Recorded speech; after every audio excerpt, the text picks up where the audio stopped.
Taste the Daily. சென்னையை அடுத்த தாம்பரத்தில் சீரற்று கிடக்கும் ஒயர்களால் விபத்து ஏற்படும் அபாயம் ஏற்பட்டுள்ளதாக மக்கள் குற்றம் சாட்டுகின்றனர்.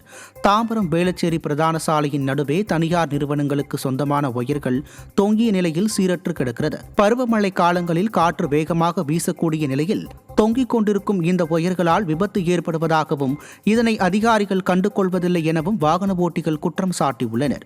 இதுகுறித்து உடனடியாக துறை சார்ந்த அதிகாரிகள் நடவடிக்கை எடுக்க வேண்டும் என பொதுமக்கள் வலியுறுத்தியுள்ளனர். சென்னையை அடுத்த தாம்பரத்தில் மேம்பால பணிகள் நடைபெறுவதால் கடும் போக்குவரத்து நெரிசல் ஏற்பட்டுள்ளது. தாம்பரம் இரும்புலியூர் மேம்பாலத்தில் ஆமை வேகத்தில் பணிகள் நடைபெறுவதால் வாகனங்கள் நகராமல் பல கிலோமீட்டர் தூரம் அணிவகுத்து நிற்பதால் பொதுமக்களும் கடும் அவதி அடைந்துள்ளனர். மேலும் இந்த பணிகள் காரணமாக சாலையில் ஏற்பட்ட விரிசலால் மண் சரிவு ஏற்பட்டு வாகனங்கள் மெதுவாக செல்கின்றன. அவசரத்திற்கு ஆம்புலன்ஸ் கூட செல்ல முடியாமல் சிக்கி தவிப்பதாக குற்றம் சாட்டும் பொதுமக்கள் உடனடியாக விரைந்து பணியை முடிக்க கோரிக்கை விடுத்துள்ளனர்.